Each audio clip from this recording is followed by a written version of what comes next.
What's going on, everyone? Welcome to a Wednesday edition of Back Your Play with Q. Rich Quinones here. Don't forget, like, comment, subscribe to YouTube channel at Rich Q. Follow us on social media at Rich Q. Hashtag BYP, our guy, the prop, Professor Shine. Shine the Prof joins us. He's got his brackets. He's ready to go. Give him a follow on Twitter at Professor Shine as we are just ripping through March Madness. I guess I would ask you the loaded softball question. How are, I'm sure, one of your many brackets doing right now? Are you still alive and well? Are we kicking? Do we have a pulse, or is the line laid down right now, as they say?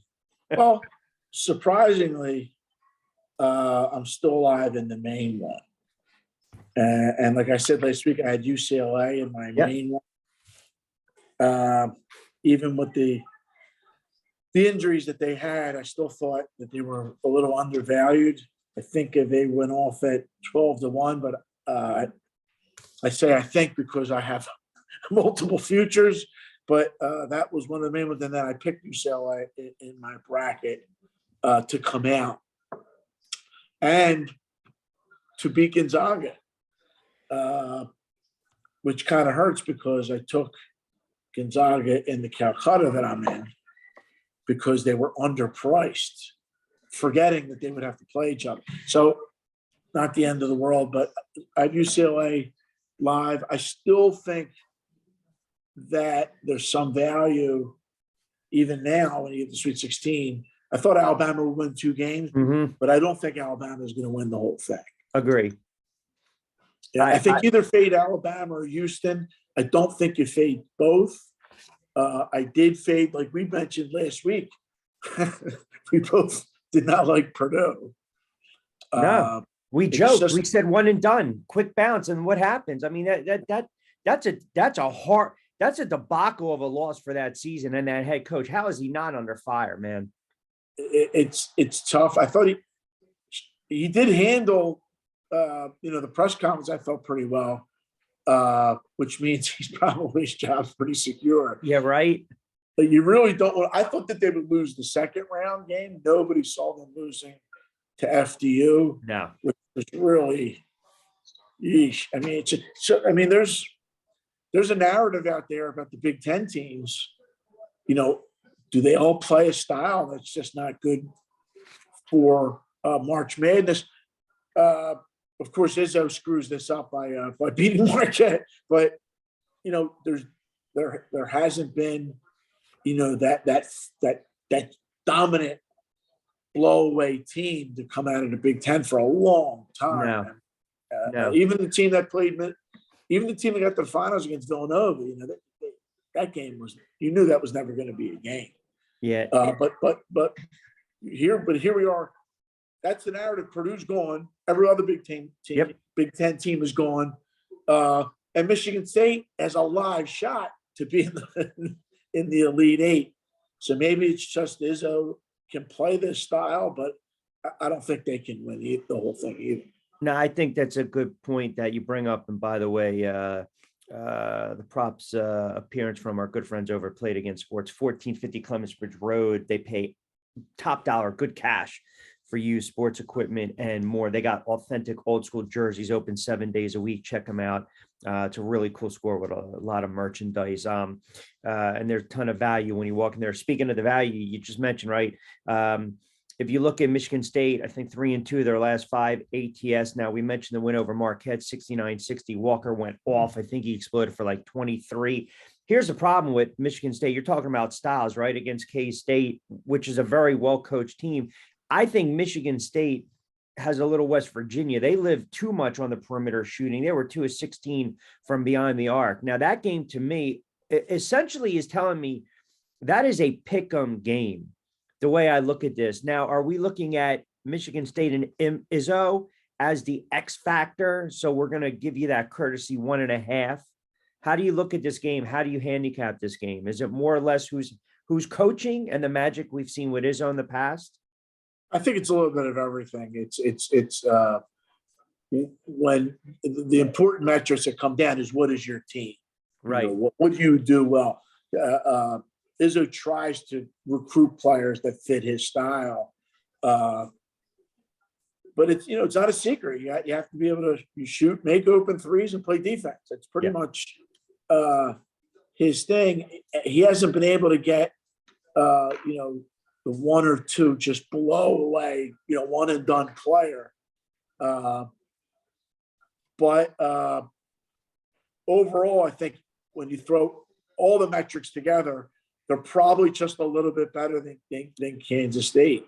Kansas State, I think Jay Billis has picked Kansas State to make the Final Four now. He came out a couple days ago. I think Michigan State will win the game. I didn't think Kansas State would beat Kentucky. Either do I. And until I realized who was coaching Kentucky. And nobody does more with less than Calipari. But they still had that game won. And then the kid for Kansas State hit a fadeaway three. What's his name? Noel? Yep. Yeah. So 2021, I think he was they were bad from beyond the arc too. They were 3-21, I think, as a whole. So he hits the one big one, the one that made all the difference. Hit the big one, and then there was a couple close, touch fouls, and then Noel makes all. I think he's 90 or 88% from the foul line. And I think you might see a similar game with Michigan State. I don't see any edge one way or the other. I think the market is pretty right on this, and it hasn't moved from the time it opened. Gun to my head, I would go with Michigan State, but I'm not in love with that game. And what's interesting, if Michigan State wins this, they're not going to be gigantic dogs in the next game either, which is, funny to contemplate that he could be in the Final Four with a team that was up and down all year. Yeah. Any appeal to the total in this game? I look under in the game. I think it will be a lot like the Marquette game. Yep, 69-60. Yep. Yeah, and if you noticed, almost you can't notice, the first 30 to 40, 45 game, it's been an underfest. Yes. In the entire tournament. It's also been an underfest in this CBI where Charlotte just won that I'm watching. And as well as the NIT. And I mean, the NIT, I don't know if you saw Dana Altman complaining last night about nobody showed up at the Oregon-Wisconsin NIT barn burner. Yeah. He said something like, I'll coach, AAU or whatever his quote was, because they only got 2,900 kids from Oregon show up. And I can't believe anybody in the press didn't say, well, coach, you're supposed to make the tournament. Nobody wants to watch. Yeah, wonder why. Oregon, Wisconsin on a Tuesday night in the NIT tournament. And it's not like they had a great opponent either. Wisconsin is it's the worst in a typical Big Ten team. It's just defensive, bad shooting, slow pace, everything you could possibly look at. I mean, the other game in I think North Texas, the game goes to overtime and still stays on. So that shows well, you. Everyone was probably glued to that WBC last night too, right? Everyone was on the Otani strikeout Trout last. Oh yeah, everybody's watching. Well, I was watching both, of course. Yeah, but yeah. There's 4 on Thursday. So the second game, Arkansas, UConn. UConn right now, I've seen it as low as 3. It's right around 4. I think it's settled in.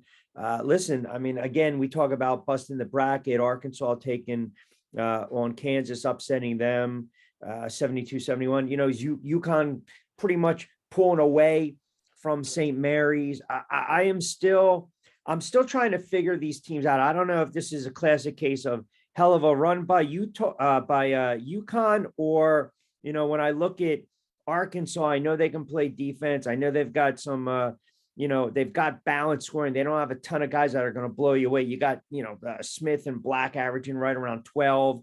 I love this kid, Ricky Council, man. I mean, this kid's a big time player. And to me, I look at him to be the X factor. I think this is kind of a game that Arkansas might have to scratch and claw. I don't see UConn pulling away, and I'm actually comfortable laying the +4 with Arkansas in this game. I'm not overly sold on UConn. These games, I wouldn't be surprised if almost, if Tight. 6 of these games are tight or are 1 or 2 possession games. And, we're late in the year. Everyone in the market who's betting this year, they've seen a lot of all of these teams. And I was actually a little surprised that Connecticut was only 3 to open.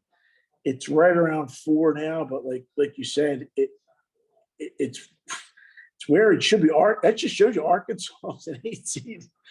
Is it Arkansas is that good, or the top seeds aren't that great? Thinking. Yeah, and it's a combination of both. It's great for if you're not betting these and you just watch close games. It's a little bit more difficult if you're trying to find an edge. But if there is an edge here, I think you grab your chest and you play Arkansas. Connecticut is almost like too popular a pick. You would think they'd be more than 3 if smarter people than me or even you or both of us combined had some kind of an edge on Connecticut. We would probably have seen it by now.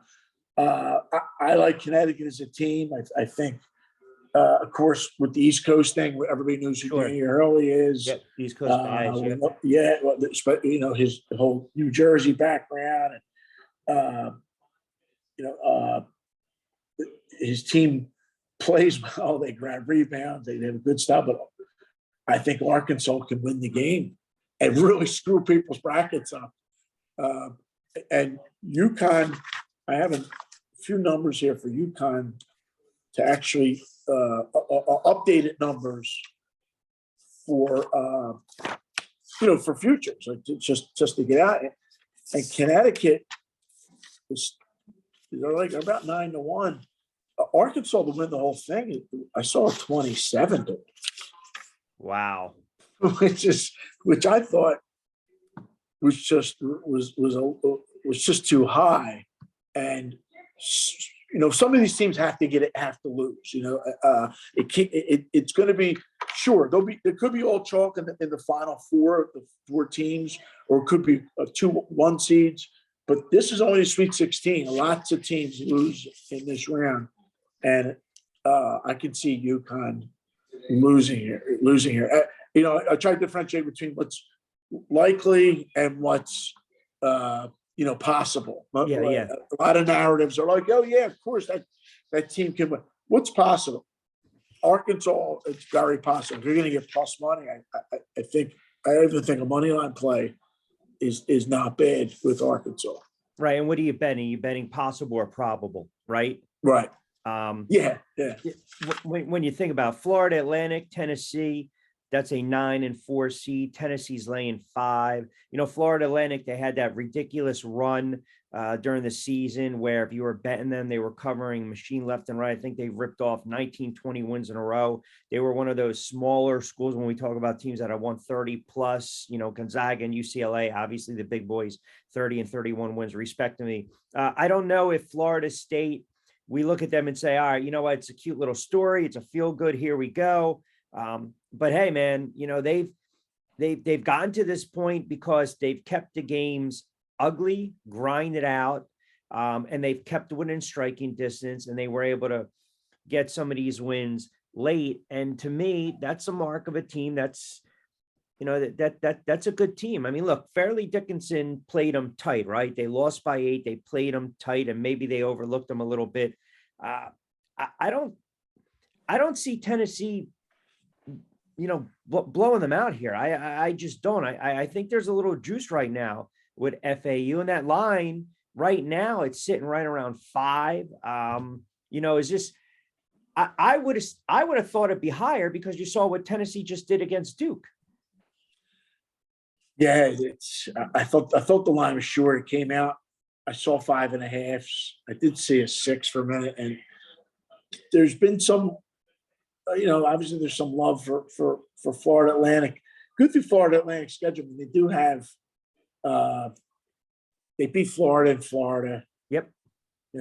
Will be, I guess, I don't consider that big a deal because they're not that, they're in Boca and Florida's in Gainesville. They probably played each other, the players in AAU circuits in Florida. They probably know each other. So there's no real fear from any of those smaller Florida teams like Florida Atlantic, Florida International, Florida. Well, you're trying to draw that parallel. You're trying to draw that parallel to Tennessee in the conference. Yeah, and okay, they're not scared. You can tell everything about them. They're cocky. They're out here to play. What you don't want is have a team like what happened to Oral Roberts, where the coach said on the sidelines, we're a little scared here when they looked up and it was 28-10 Duke. Yeah. I think all coaches kind of worry about that. Is the moment too big for you? You can tell it's really not for Florida Atlantic, but I do think Tennessee is going to wear them down in the end. I think it could look a lot like toward the end of the Gonzaga TCU game, which I thought Gonzaga was in trouble because, apparently they don't have anybody who can play defense. Maybe they need to play zone more or something because they were just getting athletic. The athleticism TCU was bothering them. But then if you noticed, they pulled away, they grabbed rebounds. Timmy made good passes. Big game, 28 points. Yep. They grabbed key rebounds and they made their foul shots. And I could see this game being like a 2-possession game later, but I can see Tennessee pulling away and winning. I think also think Florida Atlantic will be what's that? You don't see it in the 80s, though. No, not at all. If Tennessee gets in the 70s, it'll be because they score, 12 in the last 2 minutes from the foul line, something like that. But if there was going to be one team in the matchups that isn't out of the 1 seeds, not counting Houston or Alabama, that pulls away, I would think this is the game. If Atlantic playing with a lot of money here. And again, I could see it, 67, 61, and then it ends, 79, 66, and people didn't watch the game and said, oh, Atlantic got killed. That's kind of where I see it go. Remember, part of their victories for Atlantic, they beat UAB, they beat North Texas, and they scored a lot of points. They scored a lot. They in their losses. The teams have tried to play them a little bit more slow down. They had a little bit more success, but I don't think they played anybody as good as Tennessee. No, and Tennessee, they give up about 57, 58 on defense, so they're not going to try to get in a track meet. And if they do, I don't think Florida Atlantic's going to be able to keep up with them. Again, this is a game where I would probably, if I'm going to play it, I'll play Tennessee. Lay in the 4.5, 5, but I'm also going to play the under again because I think it'll be a low-scoring game. It's another under, and this also, remember, this is a thing for Barnes. Barnes is getting killed in the media. I think last week I was confused and still being with Texas, but because Texas, Tennessee, Providence, every team Barnes has been on kind of plays the same. Clemson. But what is it? He's been coaching 30-something years, and he does have a Final Four, but he's only been to a handful of Sweet 16s, and he's had some really good teams, and he's had a lot of early exits. This could be the year where he shuts everybody up. Yeah. They're right now. They're sitting about. I think it's a little bit high. They're sitting about. You can get 12-1 for Tennessee to win the whole thing. Yeah, I'm still. They're not my favorite. That's left on the board. If that makes sense, right? If well, sure. They're a short number to win. Yeah, you give me 25-1. That's right. Then that's something a little different. I love this last matchup on Thursday, Gonzaga and UCLA, because I'm all about the guards. UCLA is just ridiculously guard deep. We know that. but you mentioned it, right? This is one of these games where it's probably going to come down to that last possession. And I know everyone was going nuts with the, oh, by the way, 3 the other day and the TCU and Gonzaga game, but well, right. I mean, it depends on what side of the fence you were having a picnic on. But hey, that's why That was really tough. That's a tough.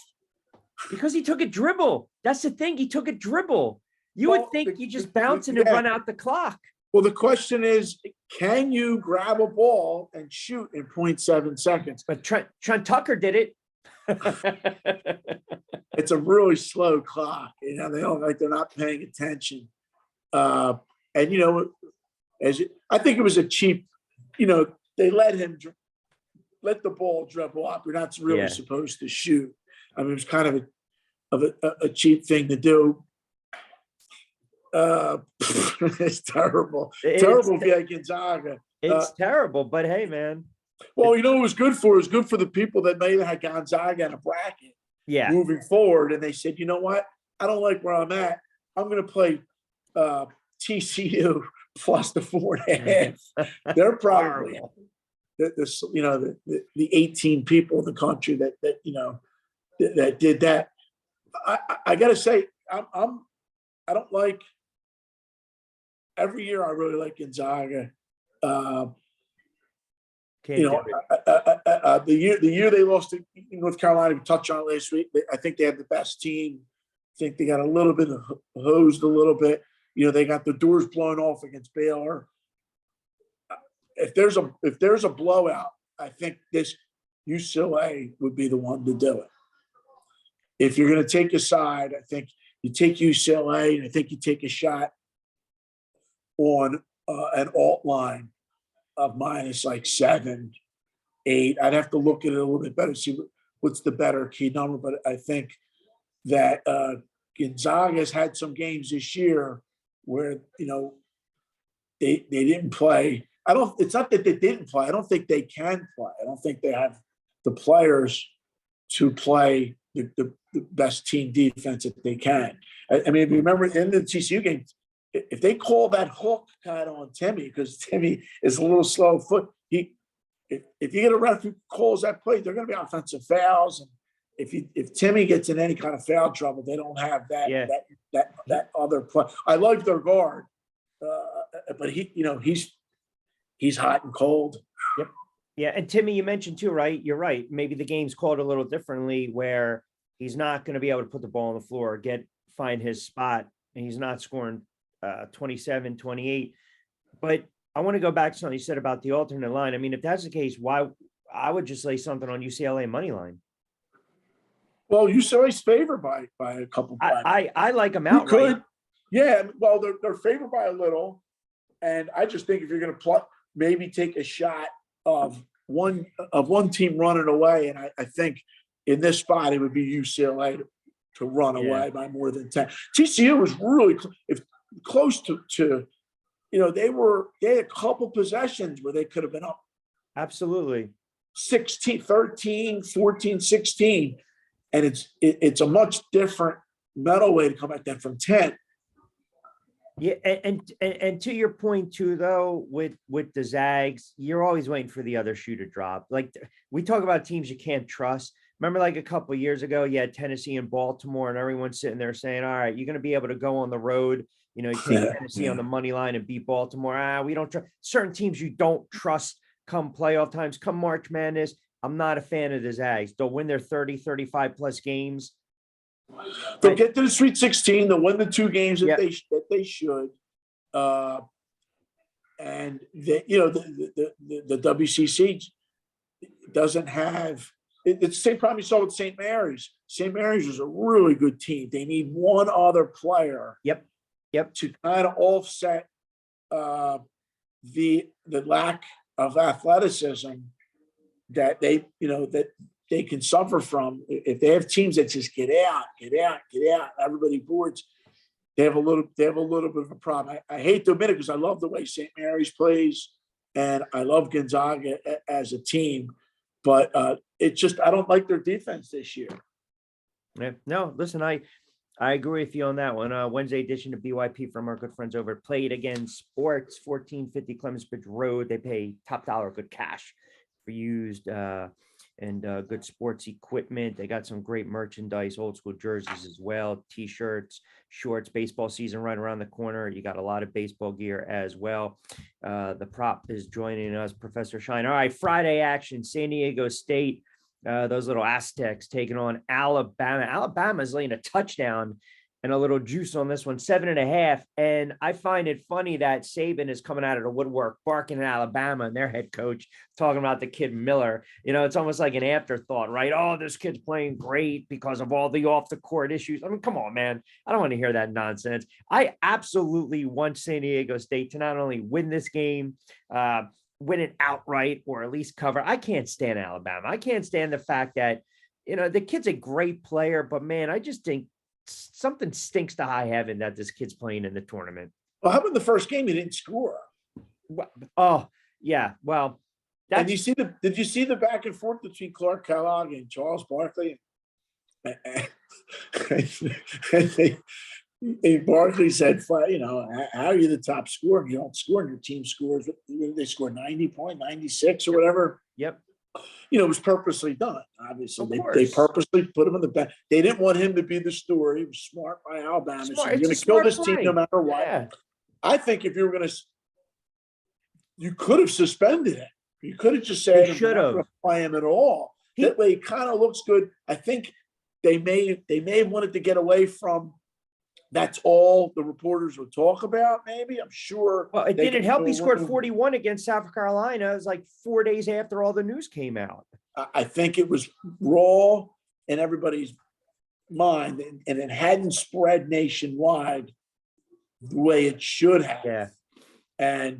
But you know, once the tournament comes now, all the national media, people that haven't really followed you, now they're getting wind of what was going on. And I think they made a conscious decision. Said, listen, we don't need to. And the banner between Kellogg and Barkley was great.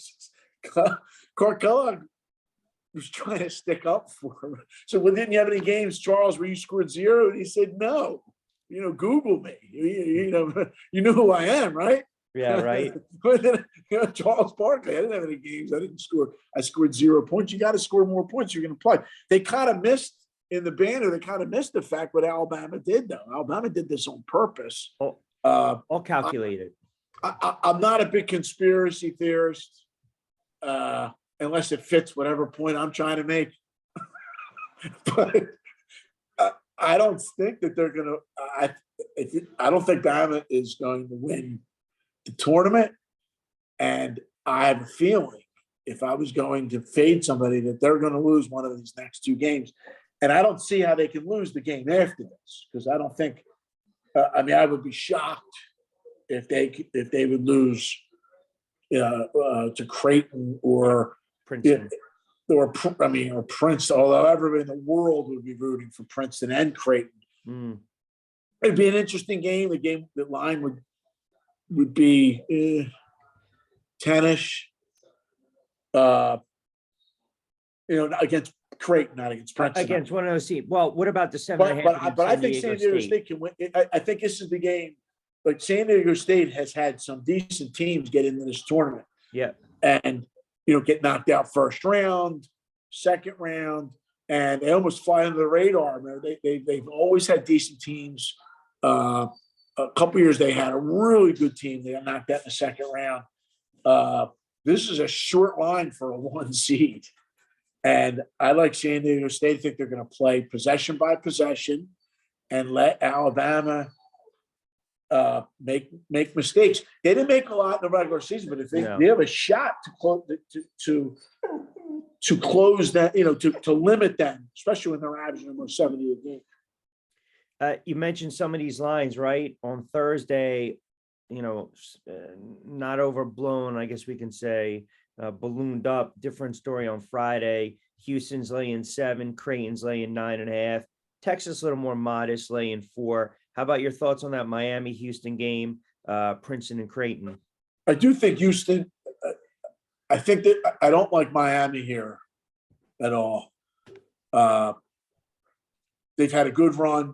if Drake makes any kind of basket in that first game, they ended the game, what, 1 of 10 or They something. need that guard to have like 35 points. That Isaiah Wong. I mean, Wong has to go crazy. yeah, yep, agree. He's a PA guy. He went to Bonner. Yep. And it was actually, I remember when they were recruiting him, it was a surprise that he went to Miami. I don't find out the exact reason why, but when a kid like that comes out of the area and he can go anywhere, it's almost a pleasant surprise. It doesn't go to Duke, North Carolina, right, or Kentucky. But he's going to have to play crazy, crazy. Agree. I just think it's what happened in that second half of that Houston Auburn game. I thought Auburn was going to stay in that game, and they did. They were up 10 in the first half. I said, "Wow, this is exactly what I kind of thought." And then the wheels flew off. They couldn't make a basket. Houston just nailed down. There's something about Sampson too. He's been a good coach everywhere. And remember, he was an NBA in the middle of his career. I think it was after he left Oklahoma, he went from Oklahoma and then he went to Indiana, and he got in trouble for making a phone call during non-recruiting time, and it seemed like a minor violation, but they made a big thing in Indiana. He went in the NBA for a little while. Sometimes these guys get better when they're in the NBA. Even if you're an older guy, you're in the NBA as an assistant for a little while. It seems you get a little bit better, and if anything else, he's an older guy, doesn't take anything. He has kind of a hard line. He has a little bit of power. Let's face it, he has some power with his resume and stuff. He can, especially in the NIL atmosphere where guys just leave when they don't like something to coach. They respect him, and I think if one team's going to screw up my bracket, it's probably going to be Houston, and I would lay the 7 here. In fact, I'm going to lay the 7 here against Miami. I already did lay. I think I laid more than 7. I laid around 7. Let's just say that. We both agree. Princeton, nice story. Creighton should cover that number, 9.5. Yeah, I think it'll be kind of close first half. That's what I'm thinking. And then I think Creighton pull away. Creighton will pull away. I don't think there's an unbelievable difference between the two, except as far as defensively, overall Creighton's obviously the better team.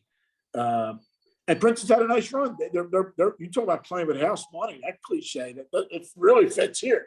They were 15th seed. They were probably misseeded. Again, we spoke about yesterday, outside of the automatic bids, it's pretty much an invitational tournament that that the committee's kind of guessing on. They're not trying to pick the best team.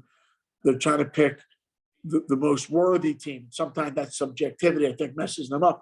But there's also some poor subjectivity from them of where they place the automatic bids. Remember years past, Penn had a really good team. They stuck them in a 15th seed. 15.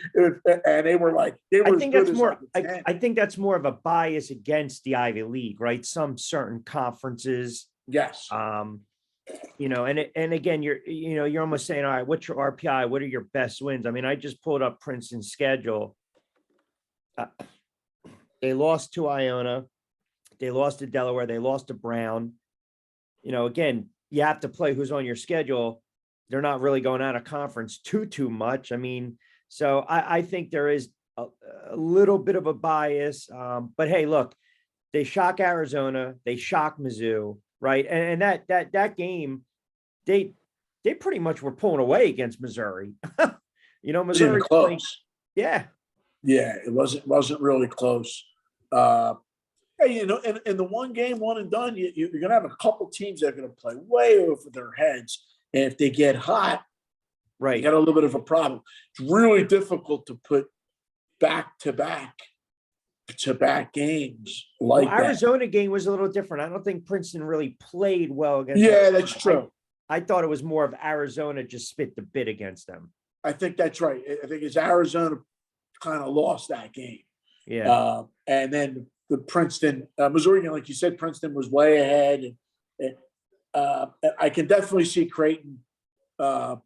I can see this game looking like the Creighton Villanova game in that tournament where it was like, yeah, a little bit better, then all of a sudden, boom, Creighton just hit like 3-4 threes, and all of a sudden the lead's 5, and now it's 13. And Princeton doesn't have the horses. Princeton's not going to be able to come back from that because once you really can day up their three, they're going to have a little bit of a tough time, getting up and down against Creighton to really stretch them. Of course, Creighton has everybody's favorite coach, who's rumored to go to Notre Dame. I don't know if you've heard that. I don't know. He keeps turning it down. I can't see them taking. Martin Inglesby coaches Delaware, and he's also an area guy, and went to Notre Dame, played at Notre Dame. But if Creighton wins this game and then gets to the Final Four, how does he stay? How do they keep him? Well, I mean, listen, we're seeing it already, right? I mean, think about this. You got Iona gets blasted, which we thought. Patino St. John's, wonderful fit. Anderson has a little run, 5 years with Iona, right? Yeah. Everyone's crushing these guys. I think Shrewsbury, right? Penn State. So, it's tough, man. I don't know. It's all it takes is a win or two, right? Like you said, your stock exponentially goes up. Well, somebody said on Twitter, I think it was one of the college football guys. I think it was Stuart Mandel. Had said, seems like a poor strategy to have, you have 1 or 2 wins in the tournament and all of a sudden somebody picks you up. But I think that's a little unfair for him to say, because it's college football where they have, 100 assistants. So you can be the wide receivers coach and move up to running backs coach and be the assistant. But the staffs from college basketball aren't that big for these top programs. There's 360 programs. The only opportunity you have sometimes, or the only time people have to really see that they can give you an opportunity is what you do in the tournament. Correct. In the NCAAs. And Farley Dickinson's coach was an Iona assistant at one point. Yes. And with all this moving around, Ed Cooley now is at Georgetown. And in the mix of all this, Temple still doesn't have a coach. And they lost 2 more players. They got 6 now in the transfer portal. Because of not having a coach. Yep. Battle, Reynolds, Miller. I think they're going to either look at, and then we'll get to that last game, but I think Temple's going to look at the, and the name escapes me, the assistant with Maryland. You got the kid, Collins, the Penn State assistant as well. And then Caputo, Chris Caputo, who was with GW. Yes. Also with George Mason when they made that run. Yeah, he was Mason's coach. I've heard Speedy Claxton, even though Hofstra got upset in their conference tournament, they had a big win against Rutgers in the NIT. That's a good hire if they do that. Familiar with the conference? That's 5. Yeah. Recruiting. He lived in this area for a while, obviously, years ago. I'm talking about Claxton, of course. And he can coach. It's not like I wasn't a big. It's hit or miss if you get guys that have never coached before. If they were just lifelong assistants, I don't like to compare what Duke's new coach has done, because he was an assistant for much longer at the same program than Aaron McKee was. Even though McKee was an assistant, McKee was an assistant with the Sixers, and it was kind of like this feel-good thing. And whoever the coach is, they're going to need assistants that are aggressive. Yep. And aggressively recruit. Yeah. I tell you what, I would look on one of these staffs of you need a young Calipari. That's Yeah. what you need. Yeah. Because Calipari's not in the Hall of Fame because he can coach. Calipari's in the Hall of Fame because he can recruit. Yeah. Yeah. And that's what it's all about. How about Patino basically coming out and, firing that shot saying, hey, man, a lot of you guys aren't going to be on this roster, right? He's all about now. Soriano is a nice player. The kid from Yonkers, he's going to be their team captain. But I love the fact that he's like cutting the weeds down, man. And you're right to your point. Some of those names that I mentioned, right, for potentially for Temple, all their strengths, they can recruit.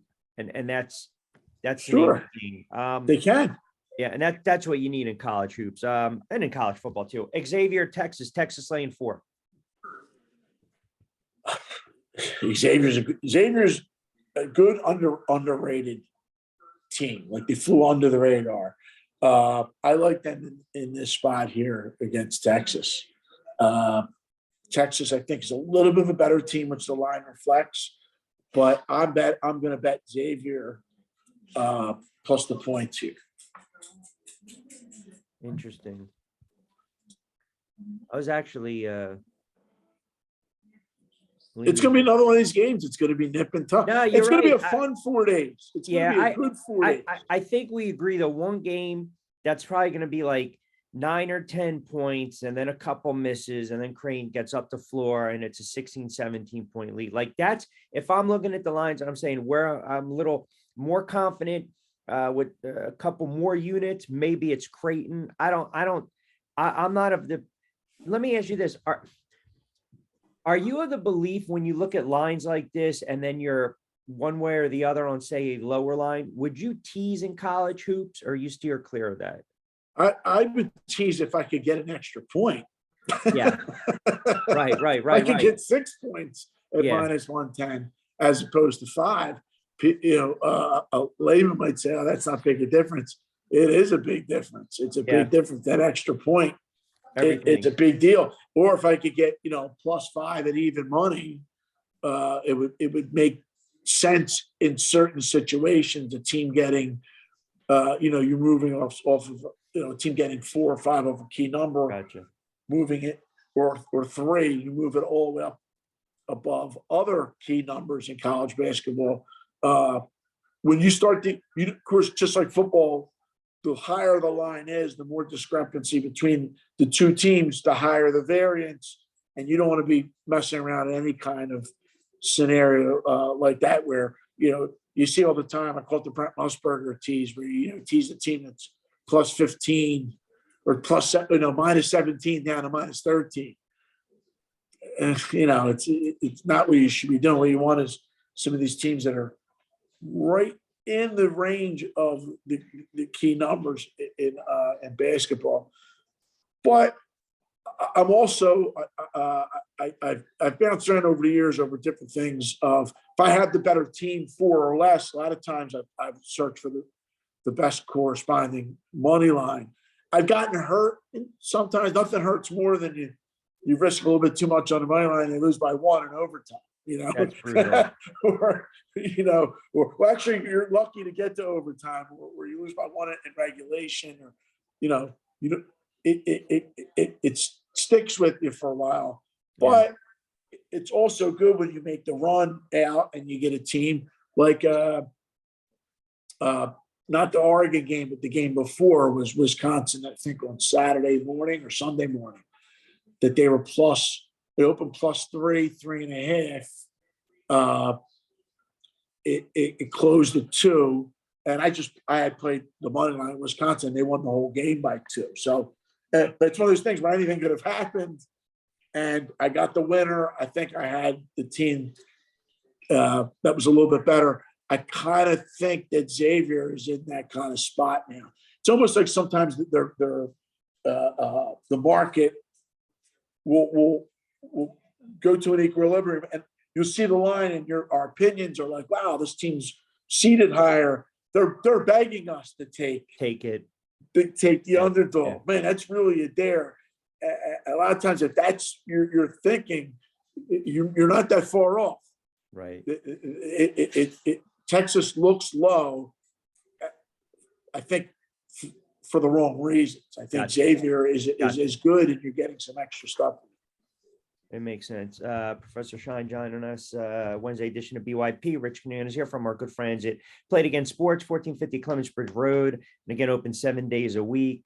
They pay really good cash for quality used and new sports equipment and more. They got some throwback jerseys, authentic jerseys, some great tees, shorts, everything spring right around the corner. All right, got about a minute before I let you get out of here. So I'm going to test. I'm going to, and I tweeted at you with this after last week's segment. I'm going to give you, and I know you're going to know these because I know you know your stuff. I'll give you when the Eagles made their run, not this past year, but 2017. And then I'm going to throw you a little curveball. Let's test the knowledge. All right. I know you know these like the back of your hand. When they played Atlanta, what was the line in that game? Atlanta was favored in that game by, I think, it was under 3. It was a short line. Yeah, it was a short line because if you remember, the reason why I remember this, the last play of the game, couple in the end zone, right? Lion could have won the game at the end of the. And what really sticks on my mind about the 2017 run is that they were dogs in all the games. Correct. They were dogs. So you are correct. 2.5. They won 15-10. What do you think they were against the Vikings? I know they were decent dogs. I thought it was 3, but it might have been as high as 7. I think it was 3. No, 3. They routed them. You well, were because remember that at the half. I do remember in that game thinking, of course, I watched it with a bunch of screaming Eagles people, and not that I wasn't rooting for the Eagles. I think everybody rooted for Foles, everybody like Sunday. But remember, Vikings scored first. They were right down the field. They're right down the field, 7-0, and I said, "Wow." That was it. 38 points later, man. It was the Robinson pick 6 changed the whole complexion of that game. Yeah, but when Vikings took the lead, your first thing is you resort back to the line and say, "Okay, I get it. They're here to play. This isn't a walkover." Right. This is why it was a little annoying in this run with the Eagles. They kind of used that same mantra about, "Oh, nobody thinks we're going to be the fit." No, take it easy. This 2017 team was dogs all 3. Yeah. And then the Super Bowl against New England. Oh, that was they were New England was 4.5. There you go. And that's where some of the books, I've actually followed this pretty well. Some of the books in Las Vegas had advertised, because the problem with the Super Bowl for some books is most people will play the dog money line, right, and lay the points with the favorite. So you kind of have a different thing than what you see in a regular season. You see shorter money lines for the dog, as then you maybe 10, 15 cents you normally would in the regular season. But one of the books advertised, here's what the Eagles are plus 150, and somebody went with a bag of money to bet the 150 for $1 million, or 800,000, some ridiculous amount, and they advertised, "Hey, we took Richie Q's bet," and blah, blah, blah. And then the corresponding story was they didn't really get plus 150. The books negotiated with him and said, "Okay, we'll give you 200,000 at 150. We'll give you 150,000 plus 140 plus 130." Now that's okay if the book wants to do that, right? But it should be reported, of course. So this kind of mythology of you can go and hey, that's what it is.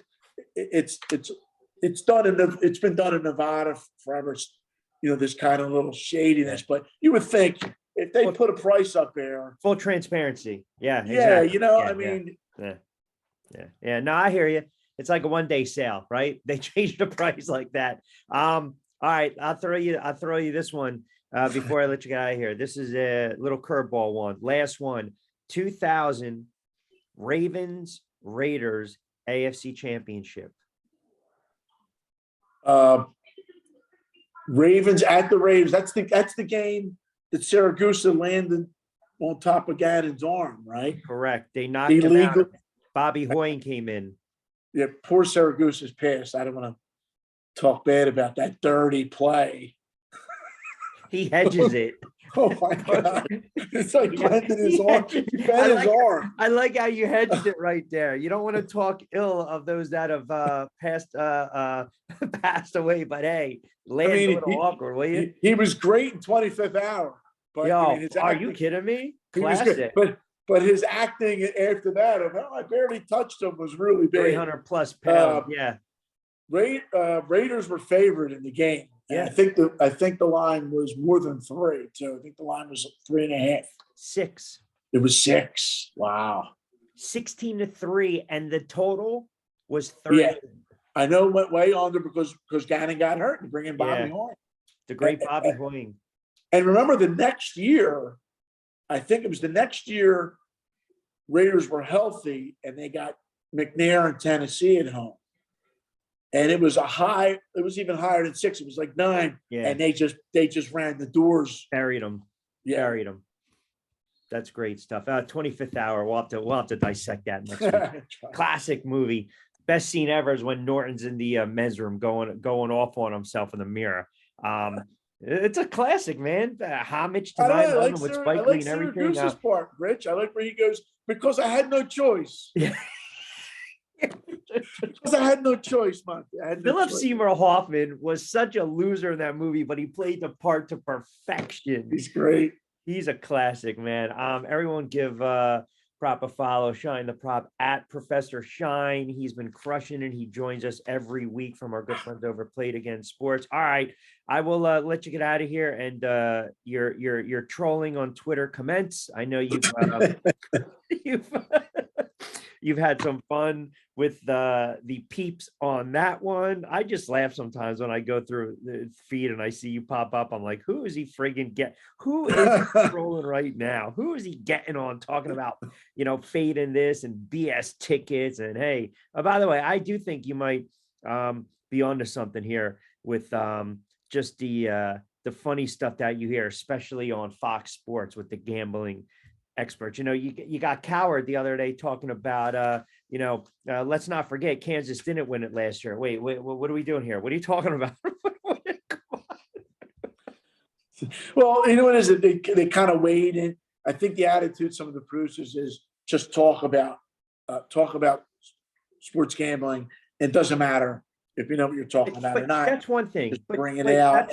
Yeah. Coward is a whole nother animal of wrongness. Hey, I get it. He's never right. I mean, No. yeah, there's a site, the site Funhouse that makes fun of Mike Francesa and all his gaps. My guy, the Pope. They crush the Pope. Well, you know why they crush him? Not because he's wrong all the time, but because he can't take a joke. No, he doesn't. He doesn't like any. He doesn't. He's such a curmudgeon. Nobody can make fun of him apparently at all.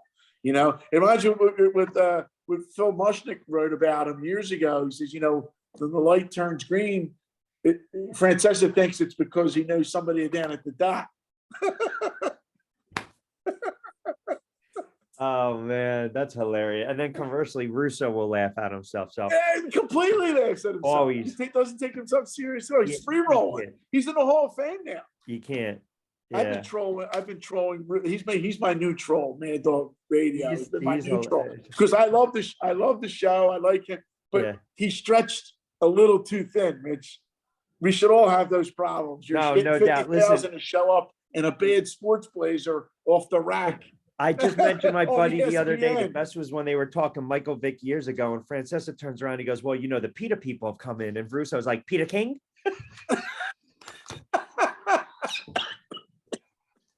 And Francesa's like, no, the PETA people. He's like, not Peter King from SI. No, he's like, oh, man.